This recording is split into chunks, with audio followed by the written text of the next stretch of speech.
masuk itu sebagai Dewan Provinsi itu 2004 sampai 2009 kan. Nah masuk saya waktu itu partainya itu PBR itu ya, Pak Zainuddin MZ itu ya kan. Dari P3R dulu kan, P3 reformasi, lalu karena ada P3 nggak boleh dipakai namanya. Nah Ustadz Zainuddin MZ ini merubah menjadi namanya Partai Bintang Reformasi atau PBR. Nah, saya di situ ditugaskan saya untuk nyalon di daerah selatan dan saya terpilih sebagai anggota dewan yang pertama.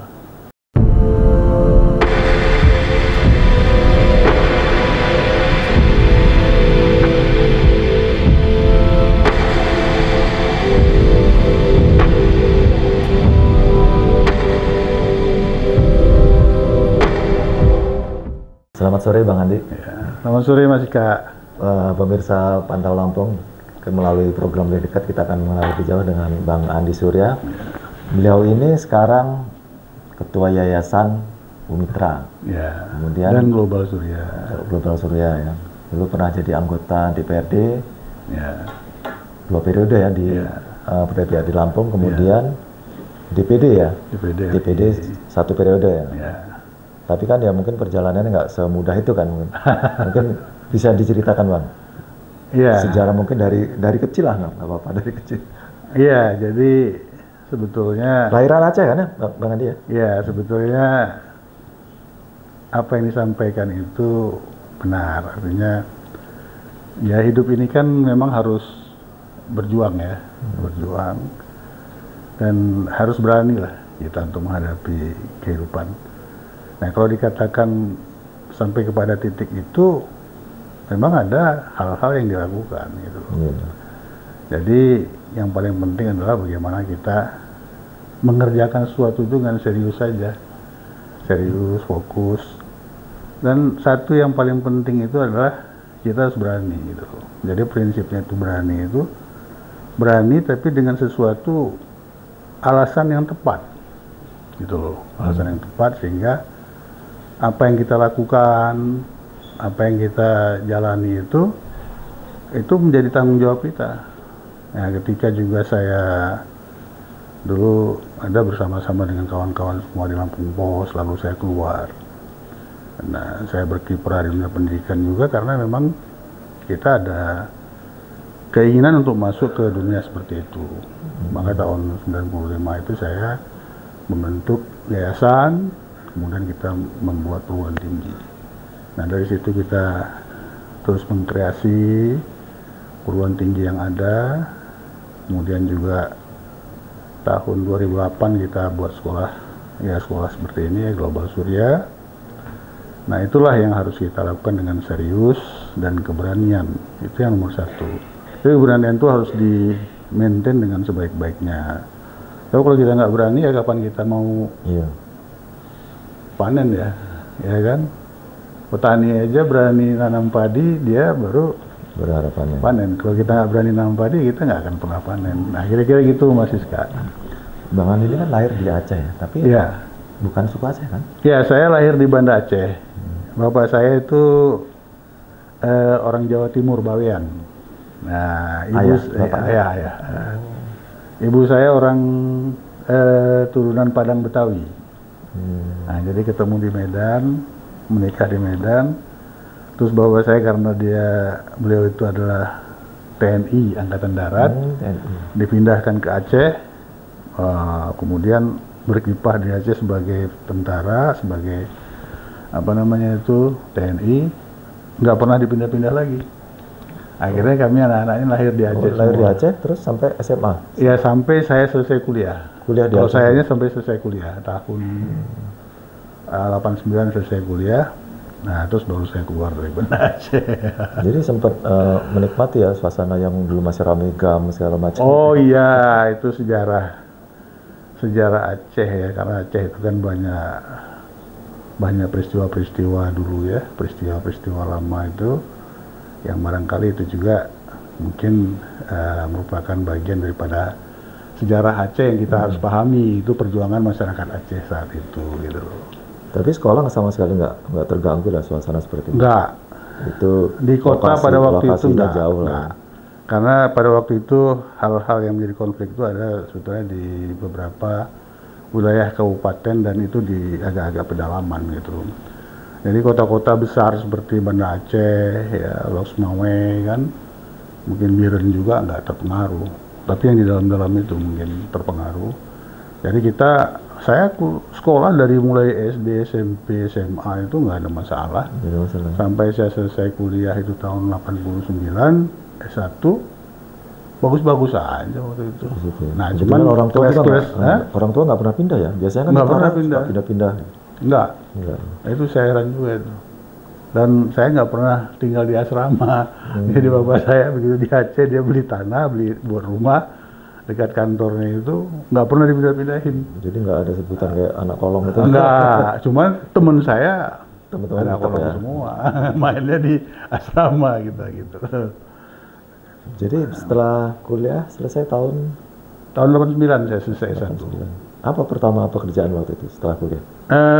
Saya dulu tuh waktu saya masih kuliah itu saya masih bantu-bantu lah orang tua ya. Karena pada saat itu pas saya menjelang selesai itu orang tua saya udah pensiun, ya bantu-bantu usaha lah yang namanya di Banda Aceh. Kemudian saya ikut grupnya usaha Pak Surya Paloh dulu. Ya kan, jadi koran-koran di daerah yang dulu diakuisisi Pak Surya Paloh melalui holding company-nya dulu ya, Surya Persindo ya. Di Aceh itu ada dua koran yang diakuisisi oleh grupnya holding company ini, Aceh Post dan Peristiwa. Saya ikut di situ. Tapi saya bukan wartawan, saya ikut di dunia usahanya. Berapa lama Bang di situ? Lama ya, saya ikut Banda Aceh itu sampai dengan tahun 90, kemudian saya ke Lampung. Jadi di sananya ada sekitar 2 tahun lah. 2 tahun. Pindah ke Lampung langsung ke Ya, Lampung Pos juga? Lampung Pos. Lampung Pos. Tahun 90 sampai tahun 93 nggak salah saya ya. lumayan 93 ya, 3 tahun. Lapornya ada 5 tahun lah.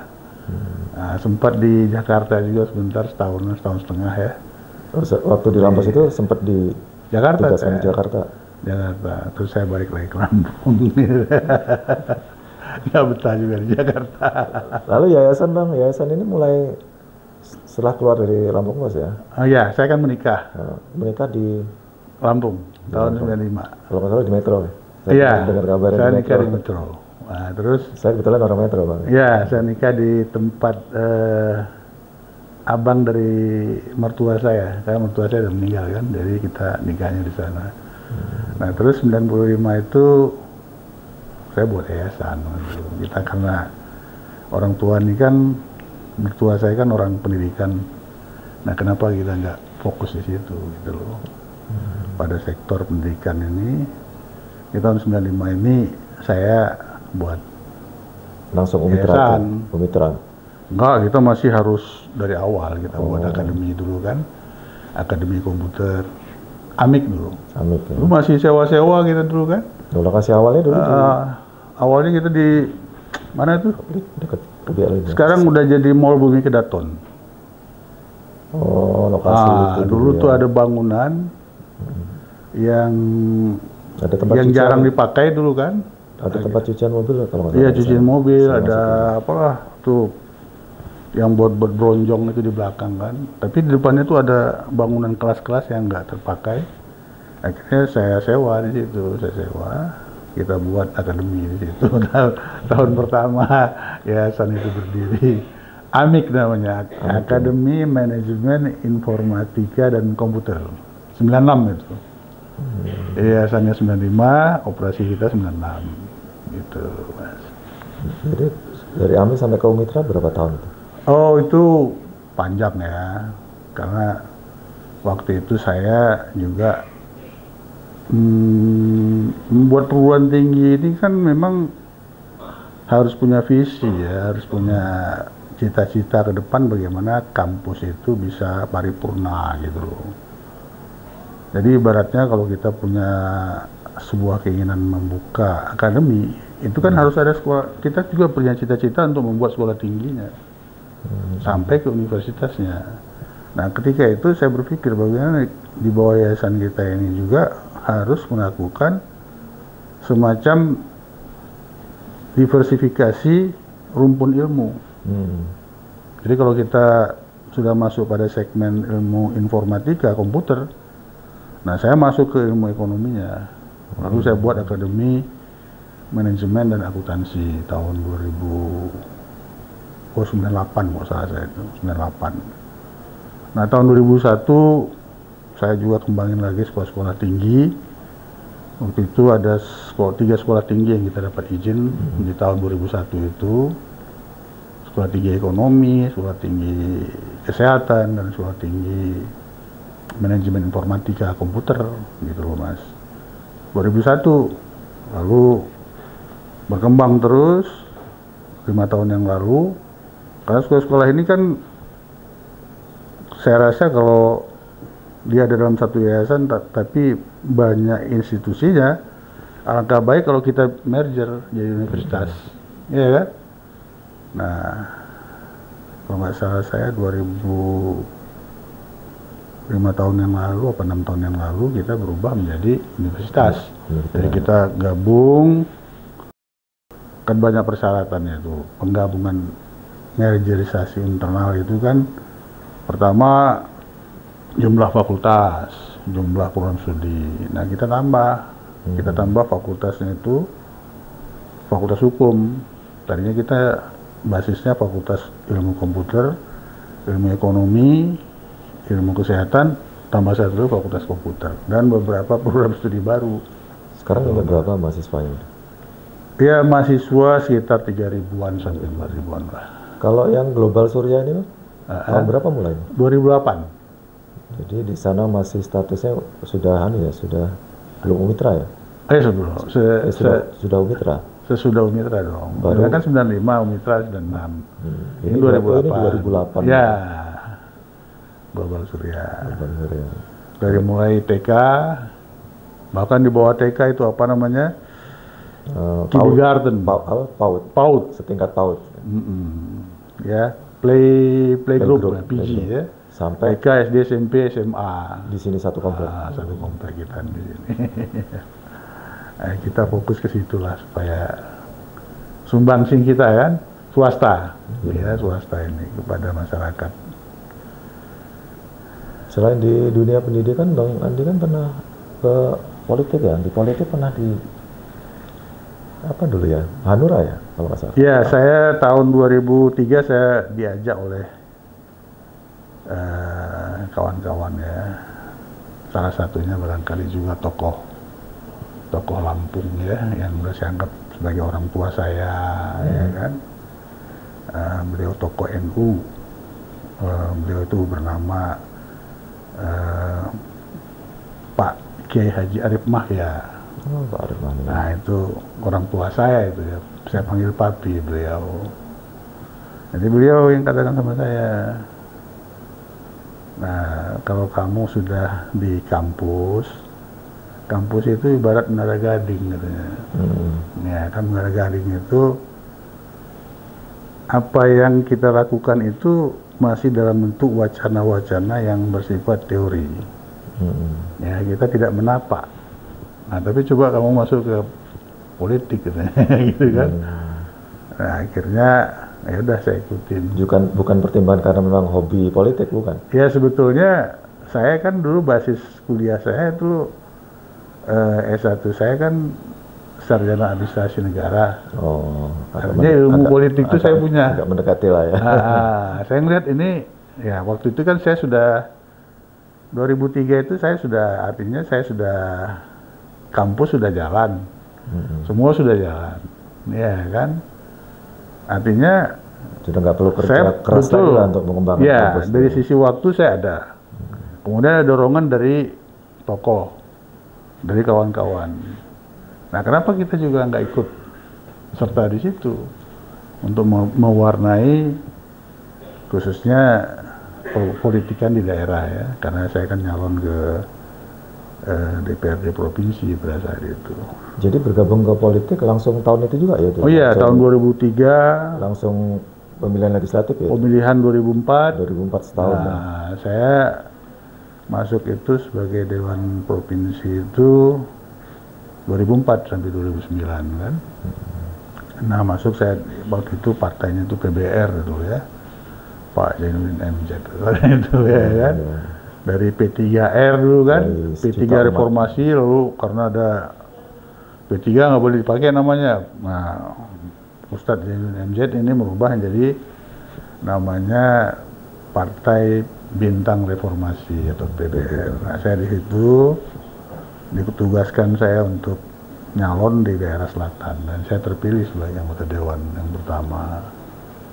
Yang kedua, kemudian saya masuk ke partai yang lain, Partai Hanura gitu loh.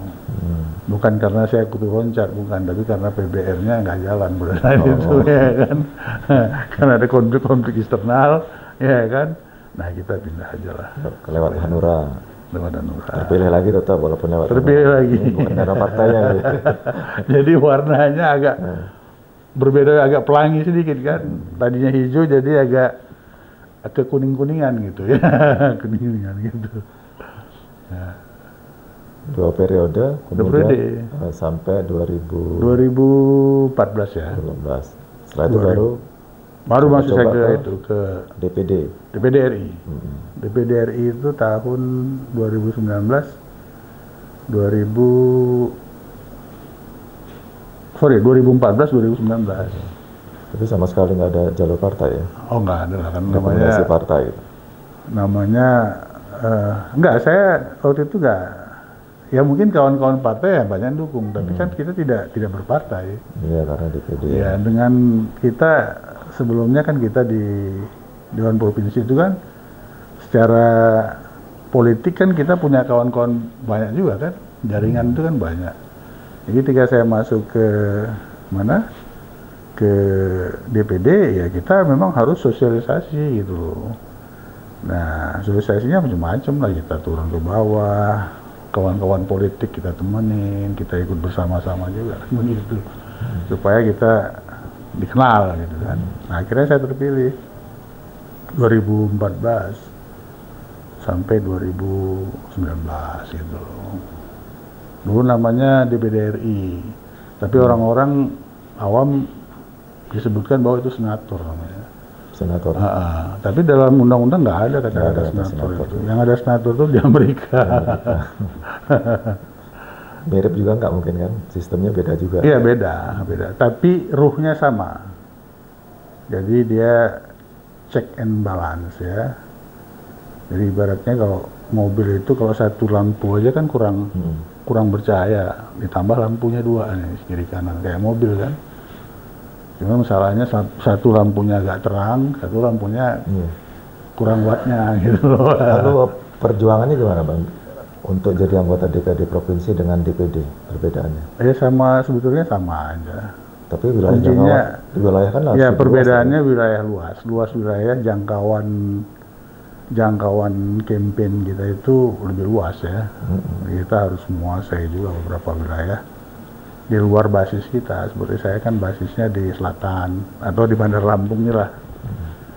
Nah, tapi kan kita harus masuk ke wilayah yang lain. Nah, itulah kita perlu kerjasama dengan kawan-kawan yang ada di daerah atau teman-teman yang nyalon di daerah kan gitu kan. Nah, kita ikut bersama-sama mensosialisasikan di situ. Kan kalau cerita di Aceh ya, kan dari SD, dari lahir sampai SMA ya, sampai kuliah, bahkan sampai kuliah ya. Begitu masuk ke Lampung itu apa Bang bedanya Bang? Yang pertama itu? Ya nggak ada. Agak kaget apa? Saya rasa nggak ada beda. Biasa aja. Nggak ada beda, sama aja sih di mana-mana. Yang penting kita ingat-ingat aja petua orang tua. Dan di sini kan katanya sukunya lebih beragam Bang. Kalau di Aceh itu mungkin nggak Ya nggak juga, di sana banyak juga orang suku-suku, orang Batak juga banyak, Tapanuli di sana. Orang Jawa juga banyak. Apalagi orang non pribumi ya. Itu sangat banyak juga di sana. Nah, Cuman memang karena di sana itu di ujung, ya kan. Di sini kan agak ke tengah, ya kan. Jadi kalau menurut saya sebagai seorang yang memiliki keinginan untuk merubah ini kehidupannya, menurut saya itu nggak ada bedanya, ya. Tinggal kita dengerin aja apa petua orang tua dari bapak kita, dari emak kita kan. Jadi waktu Bang Andi ke Lampung, ke Jakarta itu orang tua tetap di sana masih? Iya, masih di Aceh. Sampai sekarang?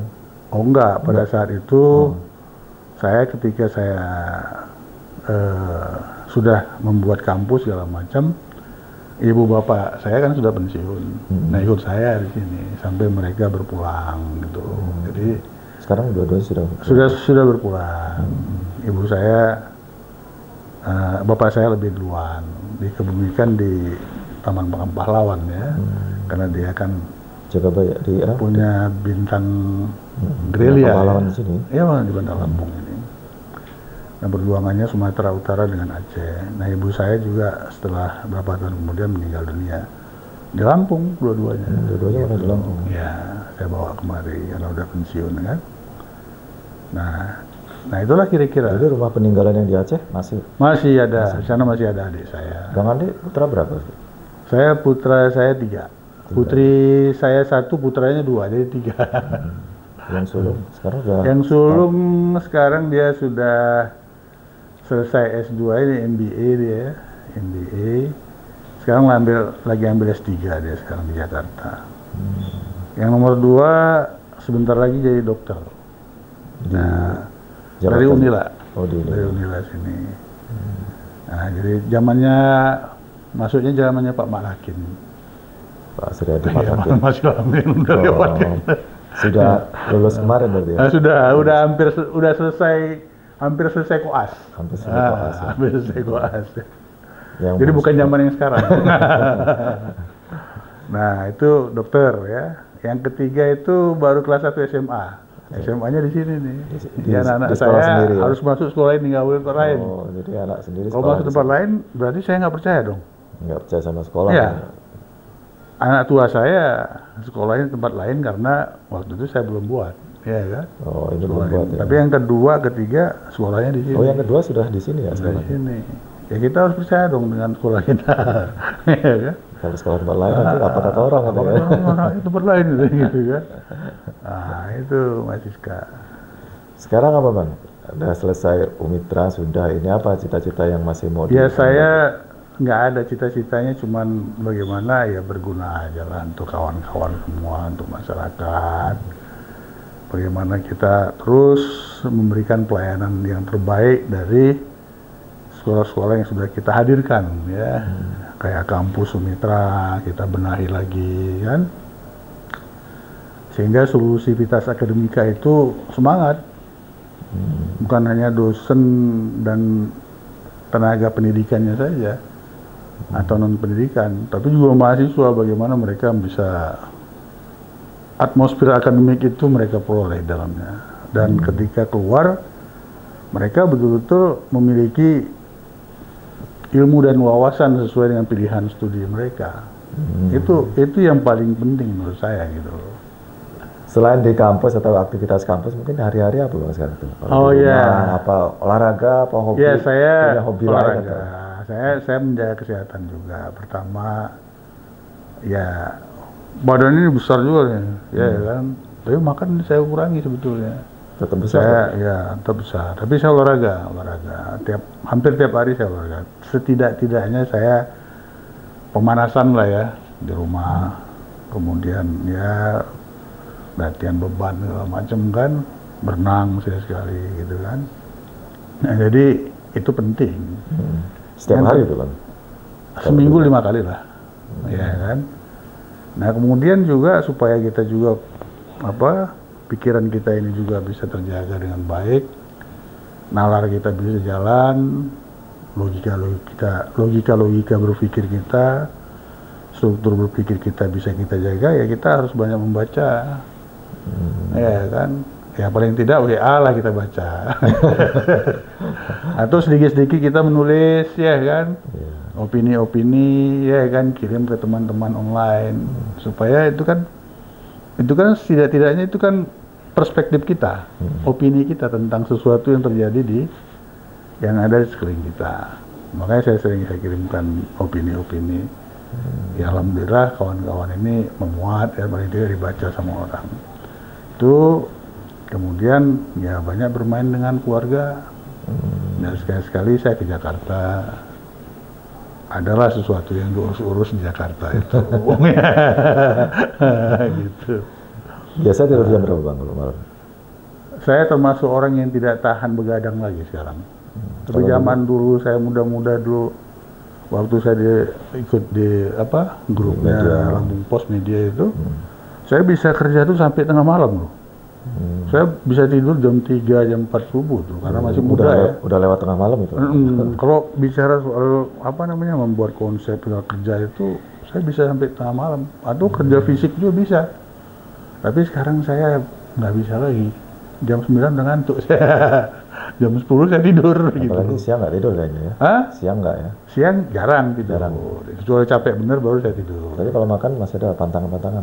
Sebetulnya nggak juga. Ya? Nggak juga. Cuman saya memantangkan diri, jangan banyak-banyak gitu. Jadi kalau udah makan tuh jangan banyak-banyak. Ngukur lah ya. Nasi tuh segini, saya makannya paling 1/4 saya makan gitu. Karena banyak orang bilang kan, yang namanya ya itu juga ada ajaran agama tuh, kalau makan itu jangan sepenuhnya masuk, tinggalin 1/4 itu untuk air dan angin. Nah itu jadi saya kurangi sedikit makan itu. Sekarang malam saya nggak makan. Tapi ya namanya kita udah tua gini kan susah metabolisme itu. Lain dengan masih saya ini bagus nih, badannya agak ramping. Menurut saya ini emang susah. Saya banyak makan Pak. Banyak makan Pak. Nggak gemuk-gemuk juga ya.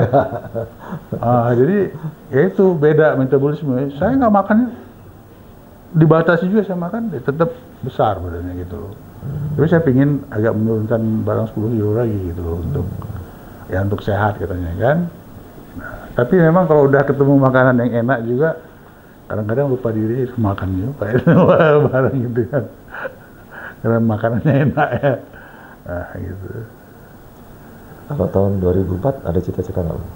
2024? Pileg atau 2024? Calon kepala daerah atau apa? Oh iya. Jadi tinggal setahun lagi. Memang gini ya Mas ya, orang-orang yang sudah pernah terlibat di politik itu nggak sepenuhnya bisa meninggalkan itu. Iya. Terus banyak yang dorong terus kan karena sudah banyak yang dorong, banyak teman kita yang dorong. Bang gimana Bang, 2024 gimana?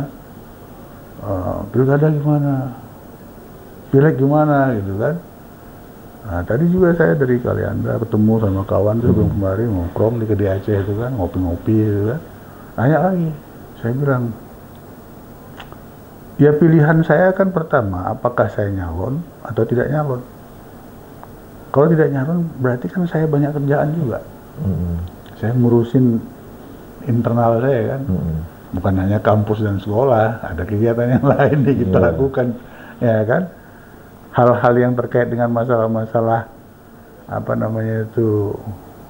kerjaan saya, ya kalau pendidikan banyak di Lampung, tapi kalau yang di luar pendidikan saya ada di Jakarta gitu. Jadi kegiatan saya itu ada aja gitu kan.